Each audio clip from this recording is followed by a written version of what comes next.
Right, default parameters.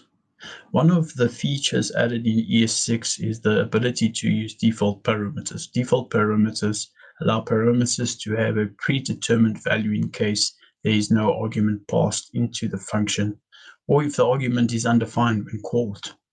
Take a look at the code snippet below that uses a default parameter. So function greeting name, and then stranger, the string stranger is assigned to the parameter name. Okay, so console.log hello name greeting. When we call greeting, which is Nick, for instance, output will be hello Nick. And if we just call greeting, the output will be hello stranger. Okay. So if you specify the string, the name, or the string name, if you specify the string name within the argument of greeting, then the output will be hello Nick, which will replace the stranger. But if you just call the argument greeting and nothing within the argument itself, it will obviously it will use the de facto method, which is stranger, hello stranger, or the de facto string rather. In the example above, we use the equal or the assignment operator to assign the parameter name a default value of stranger. This is useful to have in case we ever want to include a non-personalized default greeting. When the code calls greeting and within the Nick, the value of the argument is passed in, and Nick will override the default parameter of the stranger to log hello Nick to the console. When there isn't an argument passed into greeting, the default value of stranger is used, and hello stranger is logged to the console. So by using a default parameter, we account for situations when an argument isn't passed into a function that is expecting an argument. Let's practice creating functions that use default parameters.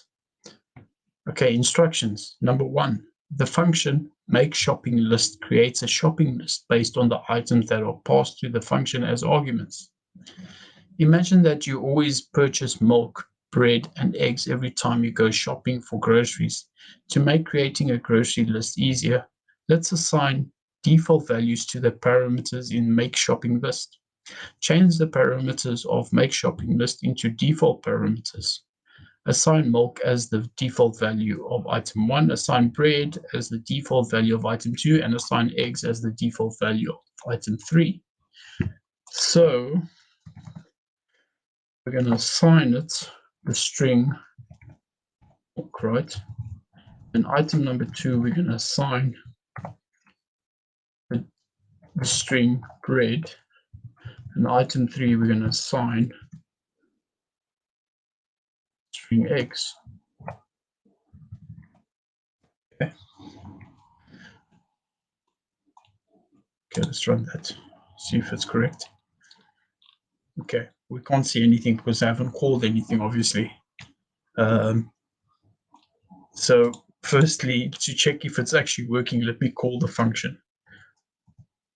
So it's make shopping. It's just remember to camel case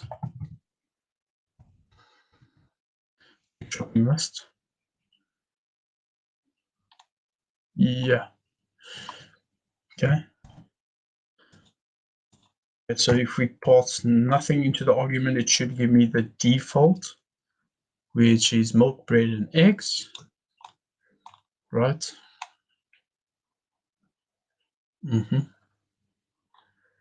But now if we pass into the argument our own shopping list items, let's just say, for instance,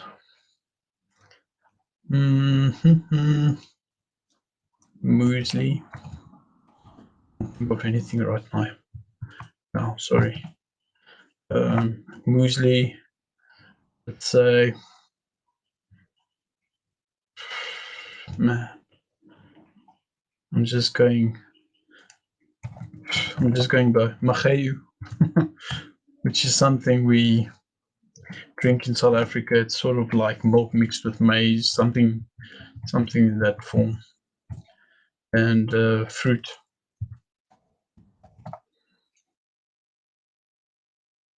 Specify which fruit, just say bananas. Right. And then we run that, for instance. You'll see that because we passed in the argument 3 arguments, 3 new arguments, you can see that now the string has changed. Remember to buy muesli, remember to buy macheyu, remember to buy bananas. Right, so yeah, so if you just call the argument as is with no, if you just call the function, sorry, then and there's no argument passed to it, it will give you those default parameters that have been passed to the function itself. Okay, I hope I'm not confusing you guys. Sometimes I confuse myself, so please forgive me. All right, let's move on.